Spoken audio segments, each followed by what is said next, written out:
Hello again, and thank you for joining me. I'm Luther Lampert, Director of Digital Banking Strategies with Northwest Bank. On today's episode, we're going to continue a conversation we started with Northwest Bank Fraud Department Manager Sara Harvey. On our last episode, we talked about imposter scams, how fraudsters might try and trick you into sending them money, and specific red flags to be on the lookout for to protect yourself from those scams. If you haven't already, I highly encourage that you check that out. You can find all of our previous podcast episodes on our website, nw.bank. We continued our conversation beyond imposter scams to cover check fraud, and that's going to be the focus of today's episode. So again, we're talking with Sara Harvey. She is the BSA officer and manager of Northwest Bank's fraud department. She's been with the bank for 16 years.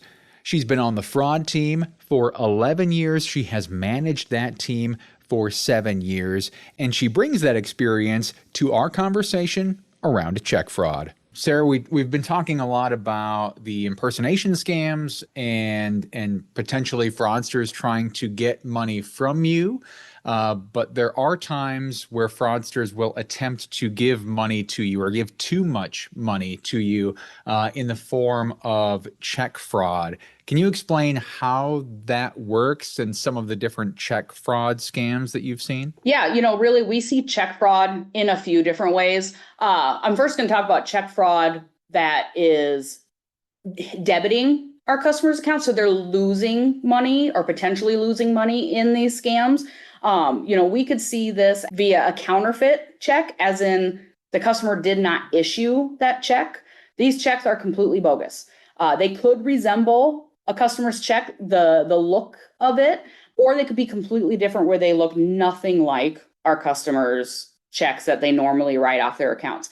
And the check amounts could be large. You can really write a check for any dollar amount and hope that there's funds in the account so it will debit it and not overdraw it and not be honored. So another version of check fraud could also mean a legitimate check that's issued off our customer's account, but it's altered. An alteration is when the check is washed, typically with some kind of chemical to remove the ink that was written on the check. Typically, you'll see this on the payee. They'll alter the payee name, they'll alter the dollar amount, or they'll do both. They'll alter the payee and the dollar amount on a legitimate check written by our customer. Then the check will be negotiated by someone our customer did not intend it to be for, and for possibly a higher dollar amount. So this is why it's very important for our customers to monitor their accounts closely. Look online at your account every day to ensure counterfeit or altered checks are not clearing your checking account. If you do have questions about a check clearing, you call us right away. Checks, we have a short window of time to act on them. So call us right away and we can help you review it and look to see if there's any fraudulent situation involving that check. And if it is, we'll get it returned for you, and then you'll get credit right away for that check. But do not delay in notifying us if you have a check debiting your account that you're questioning. If you're a business customer at Northwest Bank, Positive Pay is a great fraud prevention for checks. This can also be applied to your ACH items. This will allow the customer to input their checks that they've issued into the Positive Pay system. And if a check attempts to clear that was not issued, then our customer can set it to return and it's returned right away. This is only for business customers, but it really is a good tool to help mitigate against fraud regarding checks that are debiting your account. And then just since we're talking about writing checks, just a couple tips. If you are writing checks, use black ink. Black ink is harder to wash. So we really encourage you to use black ink when possible. I think there are even some pens that you can use that can't be washed, if you can get your hands on those. Fill out the check completely. Do not leave the payee line blank.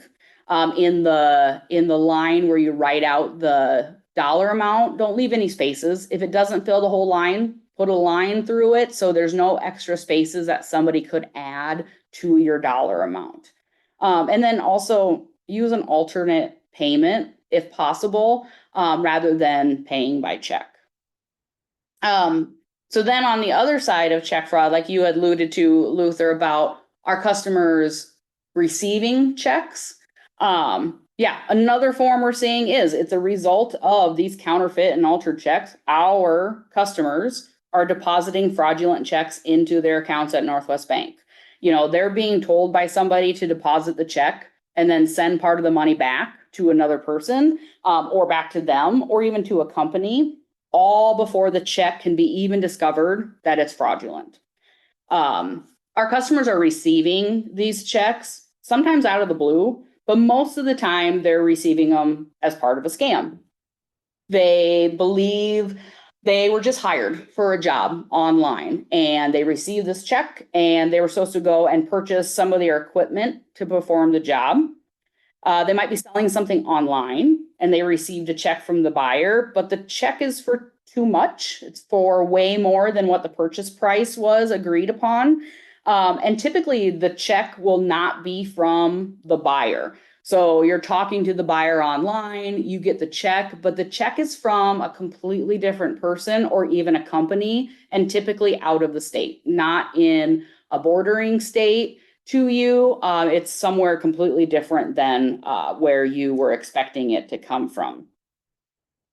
Another reason they may receive a check is applying for a loan online. They might get a check as part of this loan that you just applied for online. However, the check that you receive is from an account that you're the owner of, that you did not open.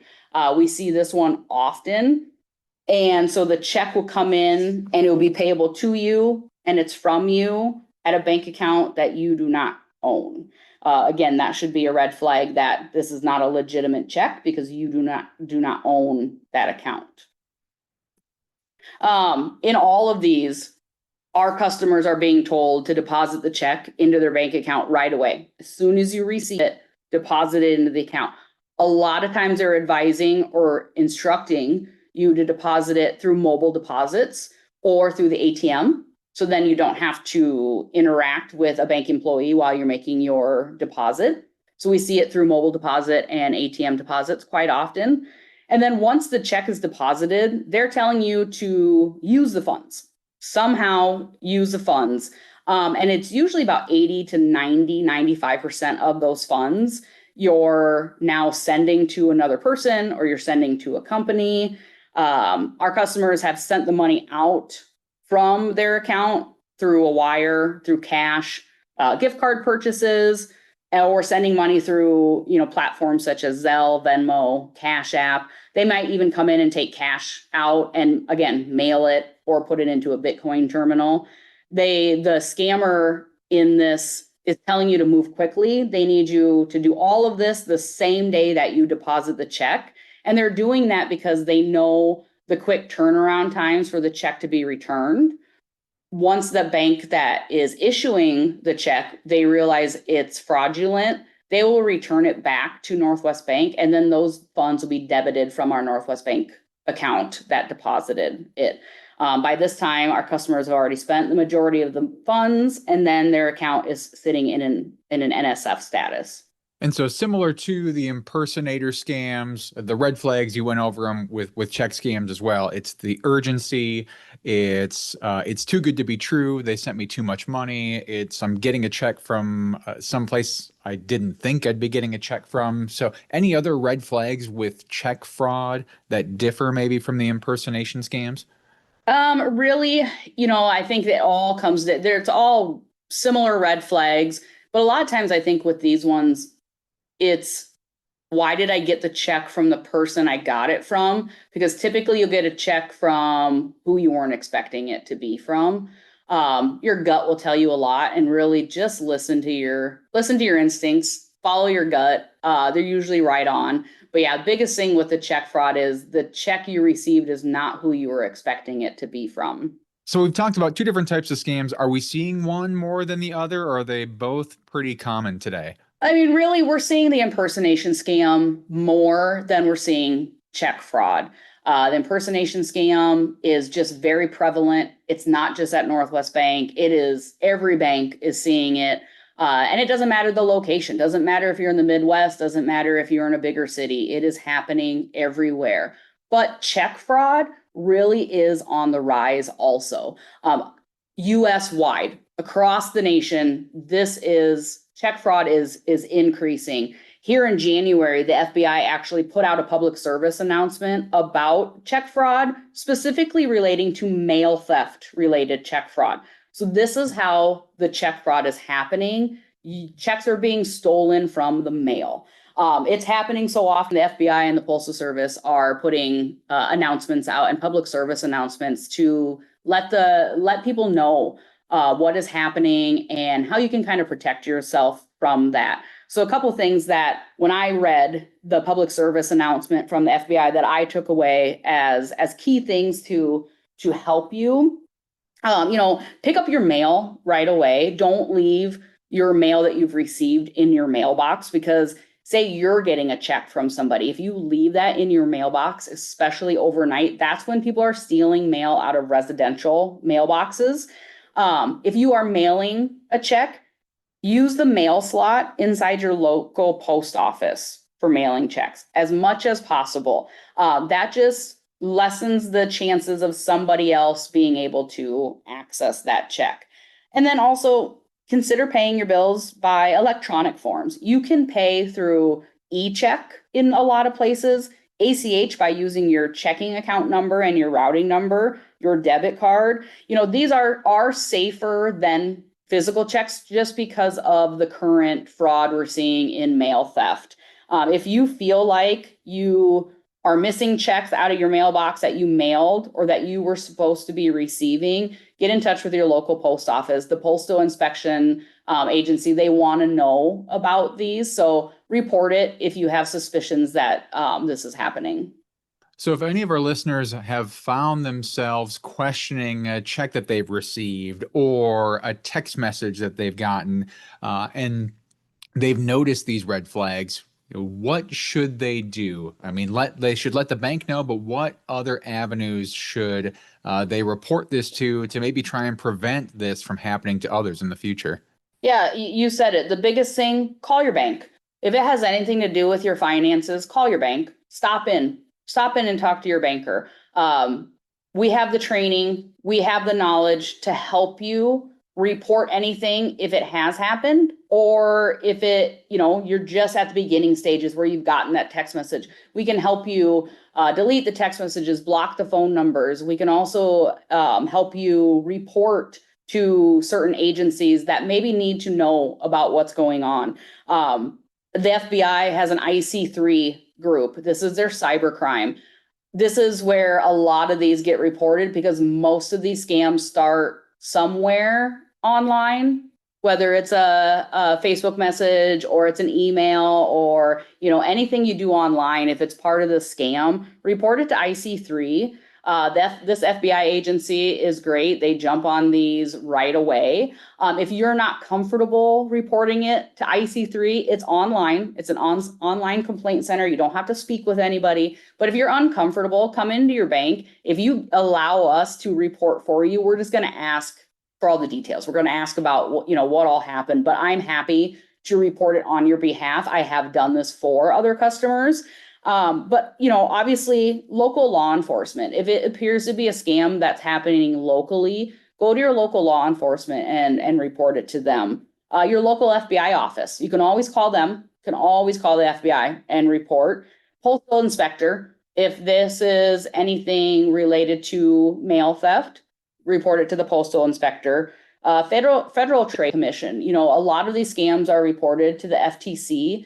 And what they do with this information really is it helps them create guides for training purposes to help others not fall for the scams that are going around and get the knowledge out. FTC really wants to have this information so they can build those tools and potentially, also go after these scammers also and help retrieve some funds that maybe have been lost. If any of this scam involves social security numbers or any of your private personal information, the credit bureaus or the Social Security office both should be contacted to make sure that your social security is protected. Sarah, a lot of great information today. Thanks for sharing that with me. Thank you for having me. This is my passion. I love what I do. I'm very passionate about fraud, but I want to protect our customers. I'm trying to get the knowledge out. I'm helping our team. So, don't be afraid to stop in and ask questions. We're here to help. And this is what I love to do. And this is my area. And I'm happy to help you at all whenever possible. Sarah and her team and all of the staff at Northwest Bank are dedicated to helping protect your finances. If you ever have questions about something that's happening in your account or that somebody is asking you to do within your account, please give us a call, walk in, ask us questions so that we can help you. That's what we are here to do. You can find more resources to help protect yourself on our website. Head to nw.bank. Make sure to check out our blog articles. There are a lot of great resources and stories in there on how to protect yourself and how to protect your privacy and your personal information. You can listen to other episodes of this podcast and also find some other resources and tools that we offer that you can use as our customer to help keep yourself and your business safe. Check out tools like NB Account Alerts, NB Card Secure, Positive Pay are all great tools to give you insight on what's happening in your accounts and keep your accounts safe. You can find all of that online at nw.bank. Thank you again for listening. Keep checking our website for more episodes of the podcast. You can also find these podcast episodes on YouTube, Spotify, Google, and Apple Podcasts. Subscribe today to get notifications every time we release a new episode. Thanks again for joining us. Again, more information online. Head to nw.bank for more. Thank you.